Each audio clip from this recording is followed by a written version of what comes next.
ಆಕಾಶವಾಣಿ ಚೈತ್ರವನ ಲಕ್ಷ್ಮೀಶನ ಜೈಮಿನಿ ಭಾರತದ ಸಮಗ್ರ ವಾಚನ ವ್ಯಾಖ್ಯಾನ ಕಾರ್ಯಕ್ರಮ. ಪ್ರಸ್ತುತಿ ಡಾಕ್ಟರ್ ಎಎಸ್ ಶಂಕರನಾರಾಯಣ.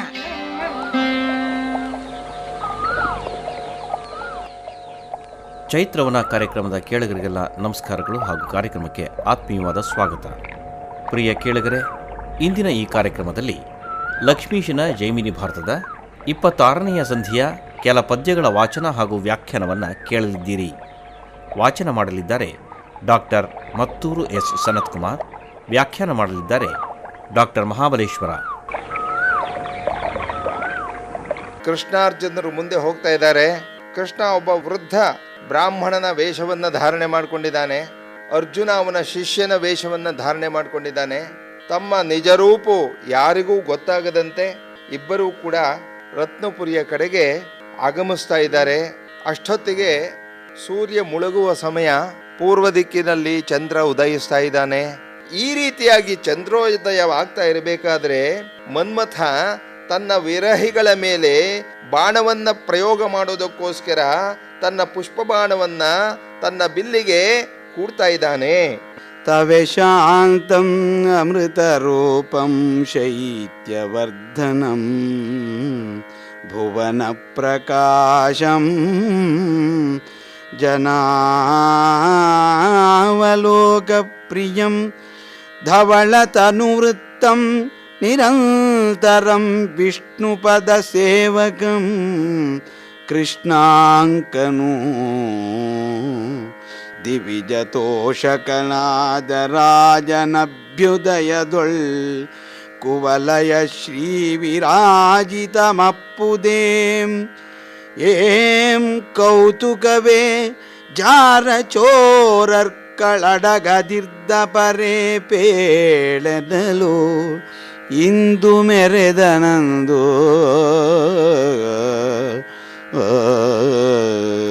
ಈ ಪದ್ಯದಲ್ಲಿ ಕವಿ ಶ್ಲೇಷಾಲಂಕಾರದ ಮೂಲಕ ಚಂದ್ರನನ್ನ ರಾಜನಿಗೆ ಹೋಲಿಸ್ತಾ ಇದ್ದಾನೆ. ಸುಂದರವಾದಂತಹ ಪದ್ಯಗಳಲ್ಲಿ ಇದು ಕೂಡ ಒಂದು. ಆ ಚಂದ್ರೋದಯವಾದಾಗ ಏನೇನಾಗತ್ತೆ? ಚಂದ್ರ ಹೇಗಿದ್ದಾನೆ? ಅತಿ ಶಾಂತನಾಗಿದ್ದಾನೆ, ಶೈತ್ಯವನ್ನ ಹೆಚ್ಚಿಸುವವನಾಗಿದ್ದಾನೆ, ಲೋಕಕ್ಕೆ ಬೆಳಕನ್ನು ಉಂಟು ಮಾಡುವವನು, ಜನಗಳ ನೋಟಕ್ಕೆ ಪ್ರಿಯನಾದವನು, ಆಕಾಶದಲ್ಲಿ ಸಂಚರಿಸುವವನು, ಬೆಳ್ಳಗಿರುವ ದುಂಡಾದ ಶರೀರವುಳ್ಳವನು, ವಿಷ್ಣು ಪಾದಗಳ ಸೇವಕನು, ಕಪ್ಪು ಕಲೆಯುಳ್ಳವನು, ದೇವತಾ ಪ್ರಿಯನೂ ಆದಂತಹ ಇಂತಹ ಚಂದ್ರೋದಯದಿಂದ ಕನ್ನೈದಿಲೆಗಳು ಅರಳತ್ತೆ. ಜಾರ ಚೋರರು ಅಡಗುತ್ತಾರೆ. ಇದು ಚಂದ್ರನಿಗೆ ಅನ್ವಯವಾದರೆ, ಅದನ್ನೇ ರಾಜನಿಗೆ ಅನ್ವಯಿಸಿದರೆ ರಾಜ ಅತಿಶಾಂತ, ಸಮಾಧಾನಿ, ಪ್ರಜಾಹಿತೈಷಿ, ಅವರಿಗೆ ಸಂತಸವನ್ನು ಕೊಡುವಂತಹವನು, ಲೋಕಪ್ರಸಿದ್ಧ, ಜನಾನುರಾಗಿ, ಸ್ವಚ್ಛನಾದ ಮಾತು ಮತ್ತು ದೇಹಗಳಿಂದ ಶೋಭಿಸುವಂತಹವನು, ಸದಾ ಕೃಷ್ಣ ಭಕ್ತ, ತುಳಸಿ ಹಾರವನ್ನು ಧಾರಣೆ ಮಾಡಿಕೊಂಡಂತಹವನು, ದೇವತೆಗಳನ್ನು ಯಾಗದಲ್ಲಿ ತೃಪ್ತಿಪಡಿಸುವವನು. ಹಾಗೂ ಕೂಡ ಇಂತಹ ರಾಜ ಇರಬೇಕಾದ್ರೆ ಯಾವ ರಾಜ್ಯದಲ್ಲಿ ತಾನೇ ಸಮೃದ್ಧಿ ಉಂಟಾಗೋದಿಲ್ಲ? ಅದರಲ್ಲಿ ಏನು ಆಶ್ಚರ್ಯ? ಅಂತಹ ರಾಜ್ಯದಲ್ಲಿ ಜಾರರೂ ಇರೋದಿಲ್ಲ, ಚೋರರೂ ಇರೋದಿಲ್ಲ. ಈ ರೀತಿಯಾಗಿ ರಾಜನಂತೆ ಚಂದ್ರನು ಕೂಡ ರಾತ್ರಿಯಲ್ಲಿ ಹೊಳೆದ. ಚಂದ್ರನುದಯಂಗೈಯೇ ದೆಸೆ ದೆಸೆಗಳೆಲ್ಲಮೂ ಚಂದ್ರಿಕೆಗಳಿಂದೆ ಬೆಳಗಿ ಬೆಳ್ಳಿ ಓಲಾಗೆ ಚಂದ್ರಕಾಂತಂಗಳಿಂದೊಲ್ದು ನಿರ್ಮಿಸಿದ ನವಸೌಧ ಸೌಧಾಗ್ರಂಗಳು ಚಂದ್ರಶಾಲೆಗಳೊಳಗೆ ರತಿಕಲಾ ಪ್ರೌಢಿಯಿಂ ಚಂದ್ರವದನೆಯರಂತರಂಗದೊಳ್ ಪುದಿದ ಕೆಚ್ಚಂ ದ್ರವಿಸುವಂತೆ ರಂಜಿಸಿ ರಮಿಸುತ್ತಿಗ ಪುರುಷರ ಆ ಪುರದೊಳೆಸದಿದ್ದರು. ಚಂದ್ರೋದಯವಾದ ಕೂಡಲೇ ದಿಕ್ಕುಗಳೆಲ್ಲ ಆ ಬೆಳದಿಂಗಳಿಂದ ಬೆಳ್ಳಗೆ ಕಾಣಿಸ್ತಾ ಇದೆಯಂತೆ. ಹೇಗೆ ಅಂದರೆ ಬೆಳ್ಳಿಯ ಹಾಸನ್ನು ಹಾಸಿದ್ದಾರೆಯೋ ಎಂಬಂತೆ ಕಾಣಿಸ್ತಾ ಇದೆ. ಈ ಚಂದ್ರ ಕಿರಣಗಳಿಂದ ಚಂದ್ರಕಾಂತ ಶಿಲೆಗಳು ಕರಗ್ತಾ ಇದೆಯಂತೆ. ಚಂದ್ರಕಾಂತ ಶಿಲೆಗಳಿಂದ ಮಾಡಿದಂತಹ ಭವನಗಳು ಅಲ್ಲೂ ಕೂಡ ಅದು ಕರಗಿ ನೀರಾಗಿ ಹರಿತಾ ಇದೆಯಂತೆ. ಈ ಚಂದ್ರಮುಖಿಯರ ಮನಸ್ಸು ಕೂಡ ಕರಗ್ತಾ ಇದೆಯಂತೆ. ಅದು ಹೇಗೆ ಅಂತ ಹೇಳಿದ್ರೆ, ಅಂತರಂಗದಲ್ಲಿರುವಂತಹ ಕೆಚ್ಚು ದ್ರವಿಸುವಂತೆ ಯಾವ ರೀತಿ ಚಂದ್ರಕಾಂತ ಶಿಲೆ ಕರಗ್ತಾ ಇದೆಯೋ, ಇವರ ಹೃದಯವೂ ಕೂಡ ಆರ್ದ್ರವಾಗಿದೆ. ಇವರು ತಮ್ಮ ಪ್ರಿಯತಮರನ್ನ ರಂಜಿಸಬೇಕು ಎಂಬಂತಹ ಒಂದು ಮನೋಸ್ಥಿತಿಯಲ್ಲಿದ್ದಾರೆ. ಅದೇ ರೀತಿಯಾಗಿ ಪುರುಷರು ಕೂಡ ಅವರ ಜೊತೆ ಕೂಡಿ ಸುಖದಿಂದ ಇದ್ದಾರೆ. ಕುಚಮಂಡಲದ ಮೇಲೆ ಚಾರುನಯನದ ನಡುವೆ ಕಚದೆಡೆಯೊಳಿಗ ಕೃಷ್ಣ ವೈಭವಂ ತನ್ನ ಬಗೆಗುಚಿತಮಪ್ಪುದು ನಿನ್ನೆದೆಯೊಳಿರ್ಪ ಕೃಷ್ಣ ಭಾವಂ ತನಗೆ ವಿರಹಿತವನು ರಚಿಸದಿರದು ಎಂದು ಒರ್ವ ನಿನಿಯಳಂ ತಿಳಿಸಲ್ಕೆ ವಿಚಲಮಪ್ಪುದೇ ಕೃಷ್ಣ ಹೃದಯಮೆಂದವಳೊದರೆ ವಚನ ದೋಷಕ್ಕೆ ಬೇಡಿಕೊಂಬವೊಲ್ ಕಾಲ್ಗೆರಗಿ ಸಂತೈಸಿದಂ ಪ್ರಿಯಯನು.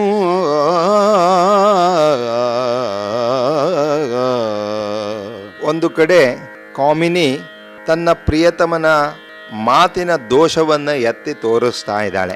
ಆ ದೋಷವನ್ನ ಕೇಳಿದಾಗ ಕಾಮಿನಿಯ ಕಾಲ್ಗಳಿಗೆ ಎರಗಿ ತಪ್ಪಾಯಿತು ಅಂತ ಆ ರಸಿಕ ಹೇಳ್ತಾ ಇದ್ದಾನಂತೆ. ಏನದು ಅಂತ ಹೇಳಿದ್ರೆ, ಸುಂದರವಾಗಿರುವಂತಹ ಕಾಮಿನಿ, ತನ್ನ ವಿಶಾಲವಾದಂತಹ ಮುಖ, ಕಪ್ಪಾದಂತಹ ಕೂದಲು, ಆ ಕಣ್ಣುಗಳಿಗೆ ಕಪ್ಪಾದಂತಹ ಕಾಡಿಗೆಗಳನ್ನ ಹಾಕೊಂಡಿದ್ದಾಳೆ. ಆ ಮೀನಾಕ್ಷಿಯಾಗಿದ್ದಾಳೆ. ತನ್ನ ವಿಶಾಲವಾದಂತಹ ವಕ್ಷಸ್ಥಲ ಮೇಲೆ ಕಪ್ಪಾದ ಕೂದಲುಗಳನ್ನ ಇಳಿಬಿಟ್ಕೊಂಡಿದ್ದಾಳಂತೆ. ಅಂತಹ ಸುಂದರಿಯನ್ನ ಕಂಡು ಈ ರಸಿಕ ಹೇಳ್ತಾ ಇದ್ದಾನೆ, ನಾನು ನಿನ್ನ ರೂಪದಿಂದ ಆಕರ್ಷಿತನಾಗಿದ್ದೇನೆ, ಆದ್ರೆ ಆ ಹೃದಯದ ಕೃಷ್ಣ ಭಾವ ನನಗೆ ವಿರೋಧವಾಗಿದೆ ಅಂತ ಹೇಳ್ತಾ ಇದ್ದಾನೆ ಇವನು.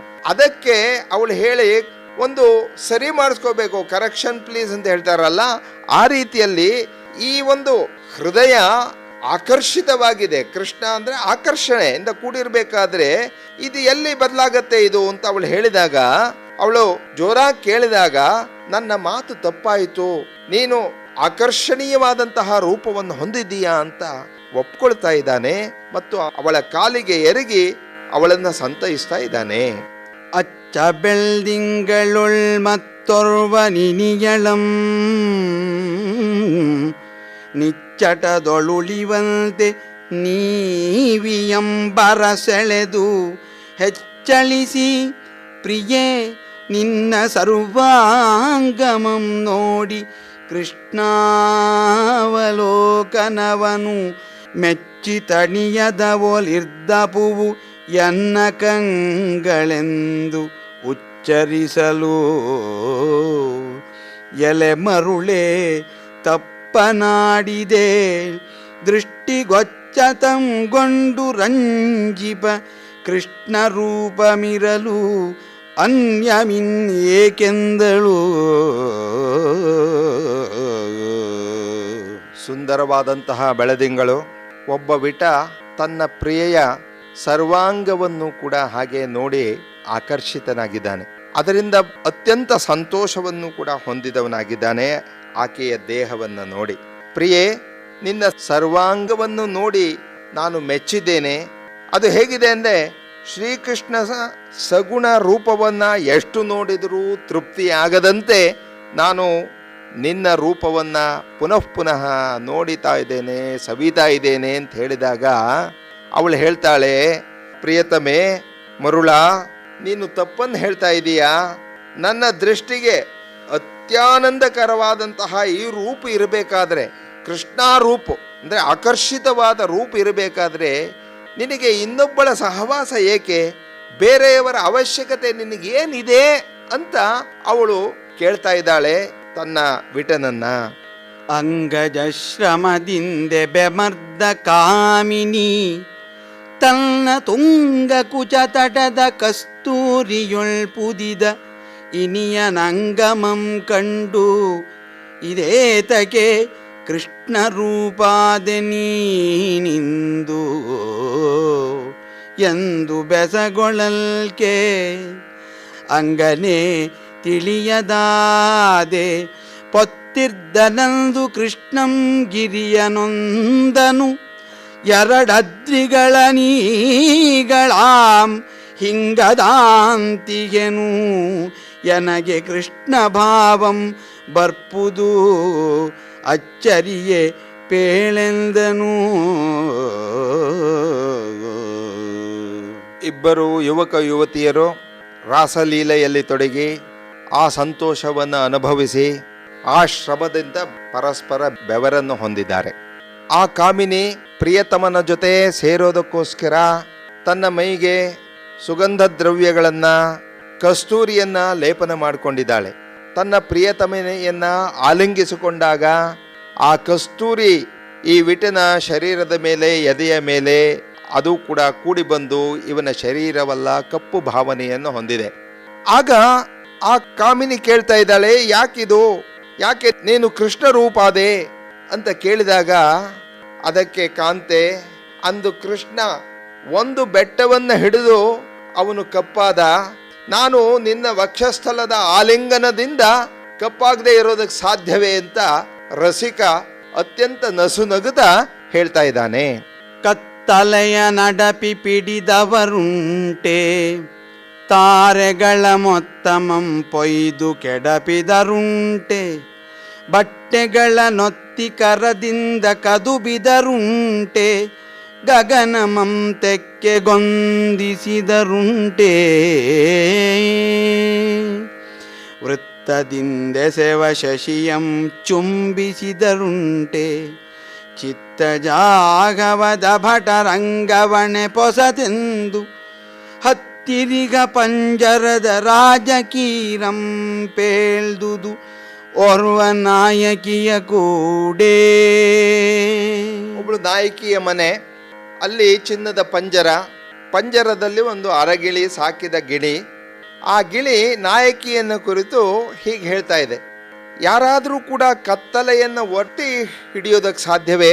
ನಕ್ಷತ್ರಗಳನ್ನು ಕೆಳಕ್ಕೆ ಕೆಡೋದಕ್ಕಾಗುತ್ತದೆಯೇ? ಕೈಗಳಿಂದ ಬೆಟ್ಟಗಳನ್ನು ಒತ್ತಿ ಚಿಕ್ಕದಾಗಿ ಮಾಡೋದಕ್ಕೆ ಸಾಧ್ಯವೇ? ತನ್ನ ತೆಕ್ಕೆಯಿಂದ ಆಕಾಶವನ್ನ ಪಡೆಯೋದಕ್ಕಾಗುತ್ತದೆಯೇ?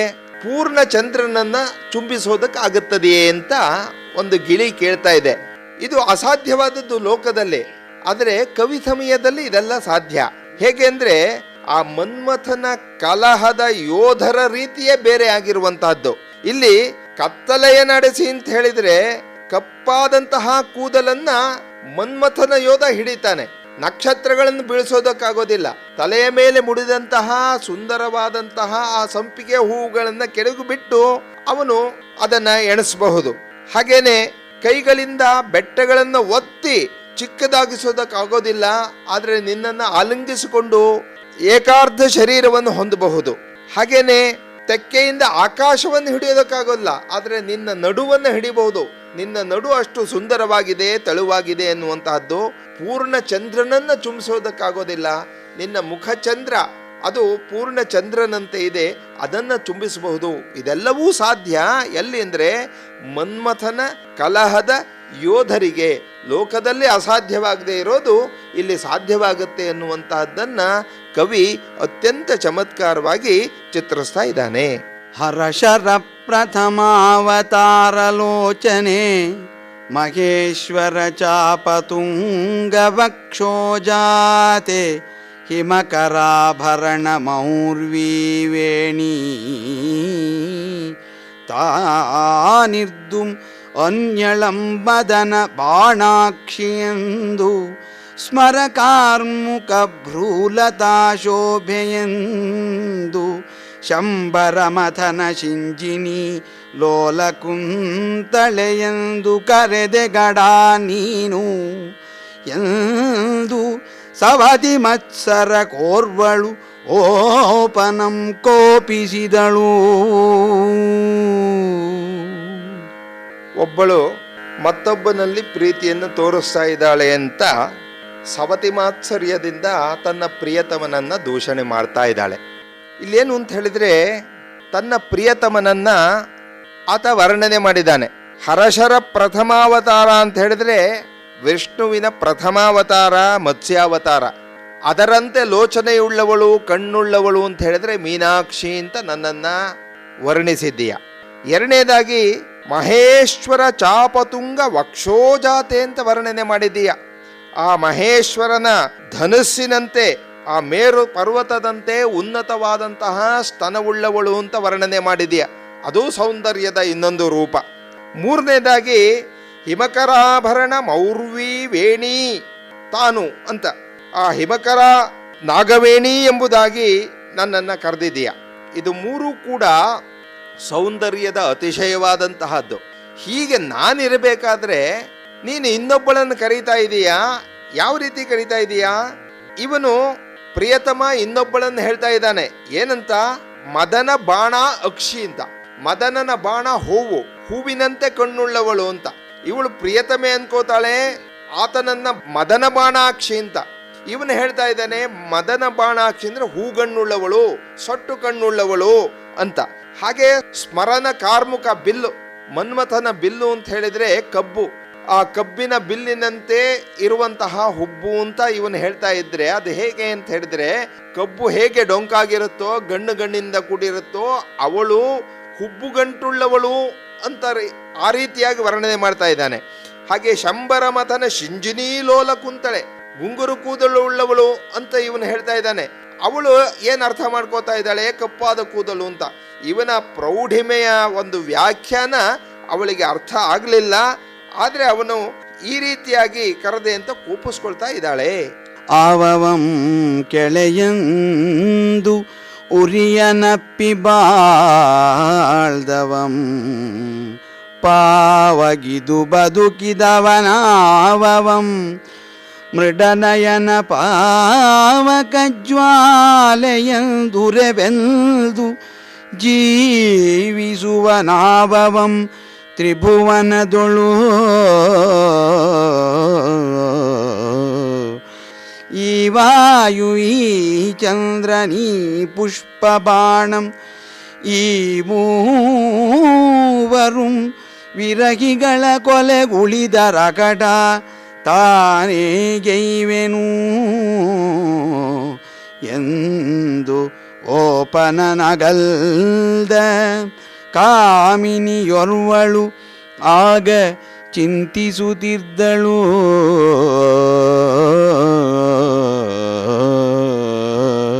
ಮತ್ತೊಬ್ಬಳು ಕಾಮಿನಿ ವಿರಹ ವೇದನೆಯಿಂದ ಬಳಲಿ ಚಿಂತಾಕ್ರಾಂತಳಾಗ್ತಾ ಇದ್ದಾಳಂತೆ. ಪ್ರಪಂಚದಲ್ಲಿ 3 ವಸ್ತುಗಳು ಸತ್ತು ಬದುಕಿವೆಯಂತೆ. ಆ 3 ವಸ್ತುಗಳು ಯಾವುವು ಅಂತ ಹೇಳಿದ್ರೆ, ಒಬ್ಬ ಸ್ನೇಹಿತ ಅಂತ ಅಗ್ನಿಯನ್ನ ಅಪ್ಪಿಕೊಂಡು ಬದುಕಿರುವಂತಹವನು.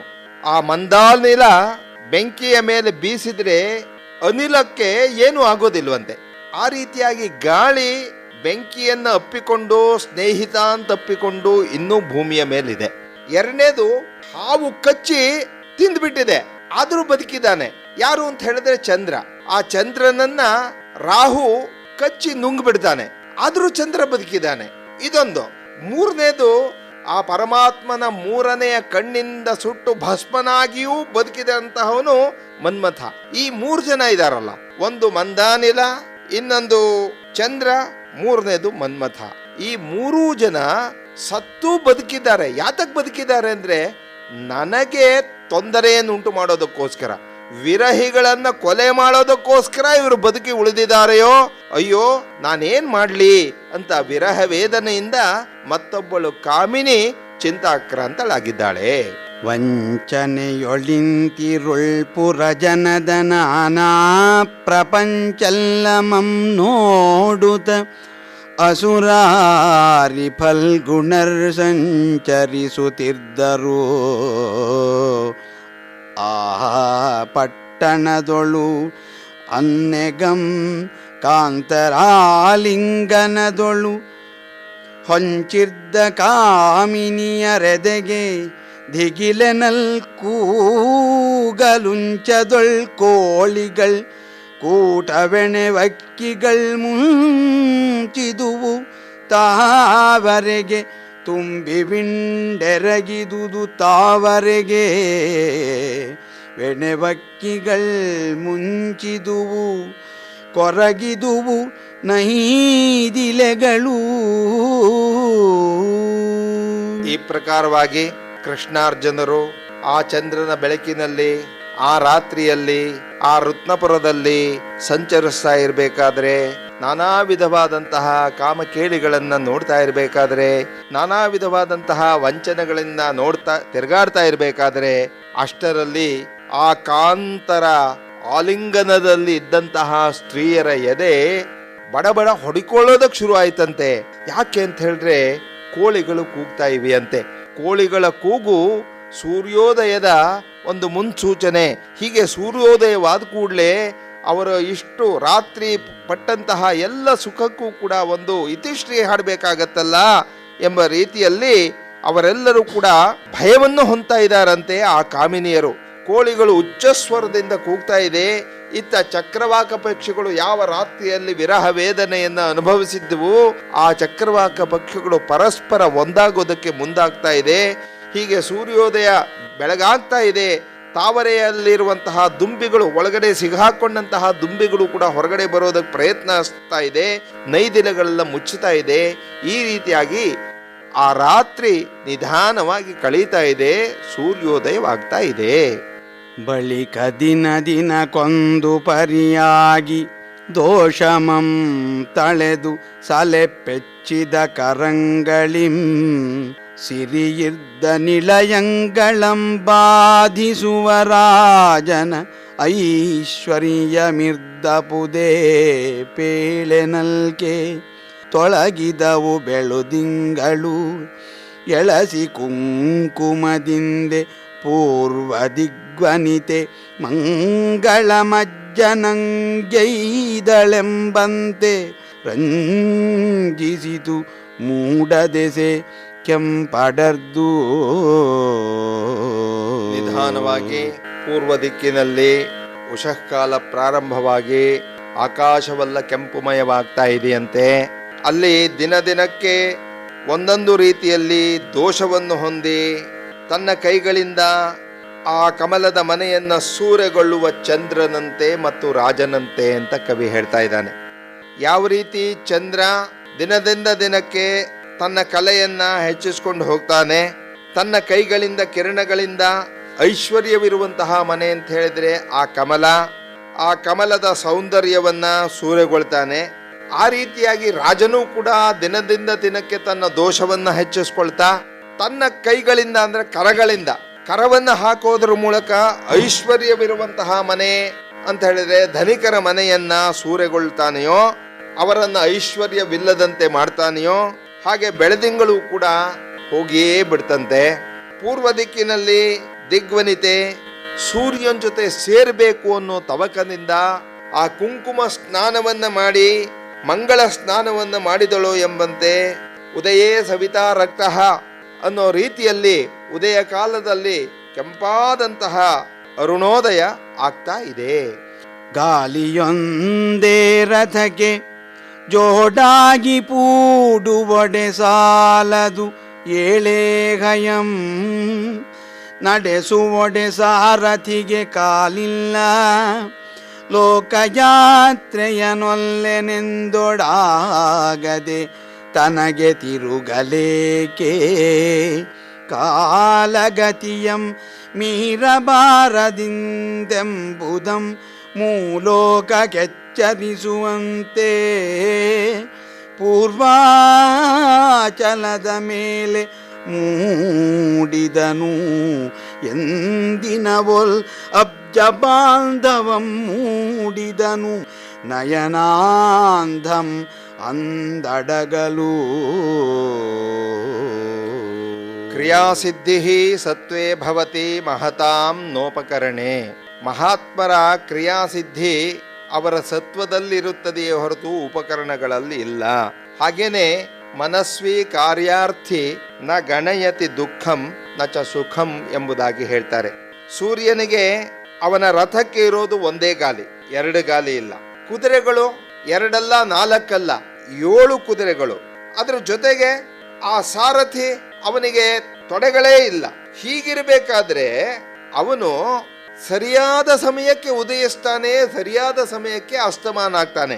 ಯಾಕೆ ಅಂತ ಹೇಳಿದ್ರೆ ಅವನು ಆ ಕಾಲಯಾತ್ರೆಯನ್ನ, ಲೋಕಯಾತ್ರೆಯನ್ನ ಯಾಕೆ ಮಾಡ್ತಾ ಇದ್ದಾನೆ ಹೀಗೆ ಅಂತ ಹೇಳಿದ್ರೆ, ಇಡೀ 3 ಲೋಕಕ್ಕೂ ಕೂಡ ಯಾರೂ ಕೂಡ ಕಾಲವನ್ನು ಮೀರಬಾರದು, ಸರಿಯಾದ ಕಾಲಕ್ಕೆ ಸರಿಯಾದ ಸಮಯಕ್ಕೆ ನಿಮ್ಮ ಕರ್ತವ್ಯಗಳನ್ನ ಮಾಡಬೇಕು, ಇದನ್ನ ತಿಳಿಸ್ಕೊಡೋದಕ್ಕೋಸ್ಕರವೋ ಎಂಬಂತೆ ಸೂರ್ಯ ಎಂತಹ ಕಷ್ಟದ ಪರಿಸ್ಥಿತಿಯಲ್ಲೂ ಕೂಡ ಅವನು ಹೋಗ್ತಾ ಇದ್ದಾನೆ. ಅವನು ಏಕಚಕ್ರ ಏಕಧುರ ಈ ರೀತಿಯಾಗಿ ಅವನು ಹೋಗ್ತಾ ಇದ್ದಾನೆ. ಮತ್ತು ಕೂಡ ಈ ಲೋಕದ ಅಂಧಕಾರವನ್ನೆಲ್ಲ ಆತನು ಅಡಗಿಸ್ತಾ ಇದ್ದಾನೆ. ಹೀಗೆ ಸೂರ್ಯ ಎಂದಿನಂತೆ ಉದಯಿಸಿದ, ಕತ್ತಲು ಅಡಗಿತು. ಜನನಾಥ ಕೇಳ್ ಮಯೂರಧ್ವಜ ಮಹೇಶ್ವರಂ ದಿನನಾಥನುದಯದೊಳ್ ವಿಮಲ ಸಂಧ್ಯಾ ವಿಧಿಯನನುಕರಿಸಿ ಕೃಷ್ಣನಿದ್ದೆಡೆಗೆ ತಾಂಪೋಗಿ ಕಂಡೆಪೆನೆಂಬ ಕಾರ್ಯವನು ಮನದೊಳಗೆ ನಿಶ್ಚಯಿಸಿ ಪೊರಮಡುವನಾಗಿ ನಿಜತನು ಜನಂ ಕರೆಸಿ ಮಂತ್ರಿಗಳೆಲ್ಲರೂ ಭರಿಸಿ ವಿನುತ ಭೂಸುರ ನೃಪಾಲಸ್ತೋಮದೊಡಗೂಡಿ ಕುಳ್ಳಿರ್ದನೋಲಗದೊಳು.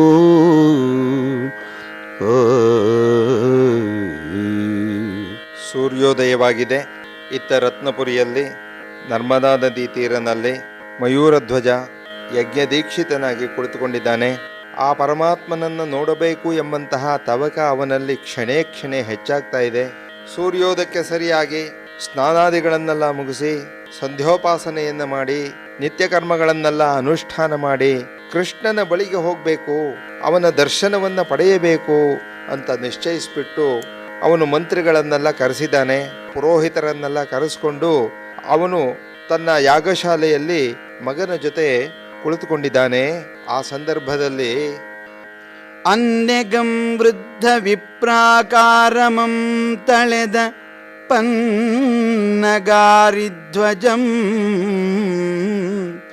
ನಿಜ ಶಿಷ್ಯ ಪಾರ್ಥನಂ ತಂದೊಡನೆ ಕೂಡಿಕೊಂಡು ವಯ್ಯನೊಯ್ಯನೆ ಹಯದ್ವಯದಿಂದೆ ಪತ್ನಿ ಸಹಿತ ರಂಧದೊಡವುಗಳ ಕತ್ತುರಿಯ ತಿಲಕದ ನೊಸಲ ಮನ್ನೆಯ ರಗಡಣದಿಂ ದ್ವಿಜನಿಕರದಿಂದೆ ಸಂಪನ್ನ ದೀಕ್ಷೆಯೊಳೆಸೆವ ಭೂಪನೆಡೆಗೈದಿ ಕೇಳ್ ಸ್ವಸ್ತ್ಯಸ್ತು ನಿನಗೆಂದು.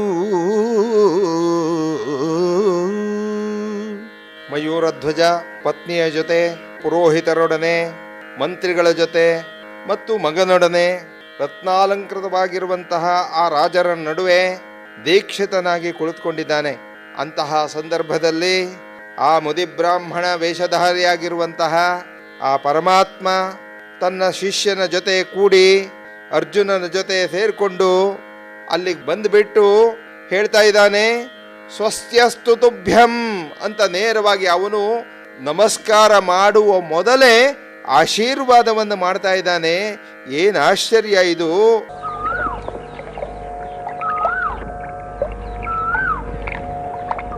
ಇದುವರೆಗೆ ಲಕ್ಷ್ಮೀಶನ ಜೈಮಿನಿ ಭಾರತದ 26ನೆಯ ಸಂಧಿಯ ಕೆಲ ಪದ್ಯಗಳ ವಾಚನ ಹಾಗೂ ವ್ಯಾಖ್ಯಾನವನ್ನು ಕೇಳಿದಿರಿ. ವಾಚನ ಮಾಡಿದವರು ಡಾಕ್ಟರ್ ಮತ್ತೂರು ಎಸ್ ಸನತ್ಕುಮಾರ್, ವ್ಯಾಖ್ಯಾನ ಮಾಡಿದವರು ಡಾಕ್ಟರ್ ಮಹಾಬಲೇಶ್ವರ. ಚೈತ್ರವನ ಕೇಳಿದ್ರಿ. ಕಾರ್ಯಕ್ರಮದ ಪ್ರಸ್ತುತಿ ಡಾಕ್ಟರ್ ಎಎಸ್ ಶಂಕರನಾರಾಯಣ. ನಿರ್ಮಾಣ ನೆರವು ಸಂಜೀವ ಆರ್ ನಾಮಣ್ಣವರ್. ಇದು ಇಂದಿನ ಚೈತ್ರವನ. ಈ ಕಾರ್ಯಕ್ರಮ ಆಕಾಶವಾಣಿ ಭದ್ರಾವತಿ ಕೇಂದ್ರದ ಕೊಡುಗೆ.